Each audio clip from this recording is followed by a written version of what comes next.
अस्सलाम वालेकुम। आज की हमारी वीडियो कैंसर सीरीज़ के दूसरे हिस्से पर मुश्तमिल है। चलते हैं कॉज नंबर 2 की जानिब। जला हुआ गोश्त। गोश्त एक मुफीद ग़िज़ा है जो हमारी सेहत के लिए नहायत अहम है। ये ना सिर्फ मज़ेदार होता है बल्कि प्रोटीन के हुसूल का भी एक अहम ज़रिया है।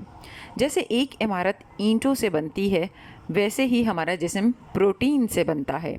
हमारे सेल्स, मसल्स, बाल, नाखून, जल्द, एंटीबॉडीज़, हीमोग्लोबिन, एल्ब्यूमिन, रिसेप्टर्स और कुछ न्यूरोट्रांसमीटर्स सब के सब प्रोटीन बेस्ड हैं। यानी प्रोटीन है तो हम हैं।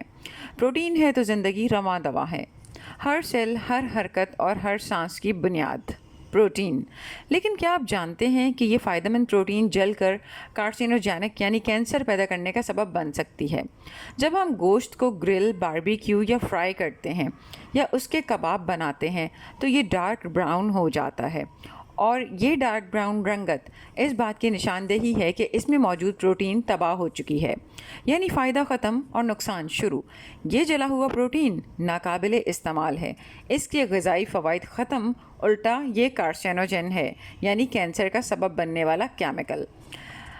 कार्सिनोजेंस हमारे डीएनए को नुकसान पहुंचाते हैं और डीएनए की ख़राबी ही की वजह से कैंसर्स और जेनेटिक डिजीज़ होते हैं। डीएनए सिर्फ एक मॉलिक्यूल नहीं, ये ज़िंदगी की बुनियाद है, साख्त से आफाल तक। डीएनए की सेहत पर समझौता मत करें। अक्सर खाने सेहत बख्श होते हैं, लेकिन इन्हें गलत तरीके से पकाकर हम अपनी सेहत गंवा बैठते हैं। यही गलती हम अक्सर गोश्त के साथ भी करते हैं। जब हम गोश्त को हल्की आंच पर पकाते हैं तो गोश्त में मौजूद प्रोटीन्स डी नेचर हो जाते हैं, यानी अपनी असल 3D साख्त खो देते हैं और नई शक्ल इख्तियार कर लेते हैं, जो कि इंसानी सेहत के लिए काबिल हज़म और मुफीद होती है। लेकिन जब गोश्त को बराह रास्त आग पर या 300 डिग्री सेंटीग्रेड से ज़ायद टेम्परेचर पर पकाया जाए तो बजाय फ़ायदे के ये नुकसान में मुब्तला करता है। जले हुए गोश्त में HCAs और PAH जैसे कार्सिनोजेंस पैदा हो जाते हैं। लिहाजा गोश्त को हमेशा हल्की आंच पर अच्छी तरह पकाएं, जलाएं मत। ओकेजनली या कभी कभार अगर आप डार्क ब्राउन कबाब या बारबेक्यू कर लेते हैं तो ये ख़तरे की बात नहीं, लेकिन अगर आप रेगुलर कंजम्पशन करते हैं तो आप कैंसर के ख़तरे से दो चार हो सकते हैं।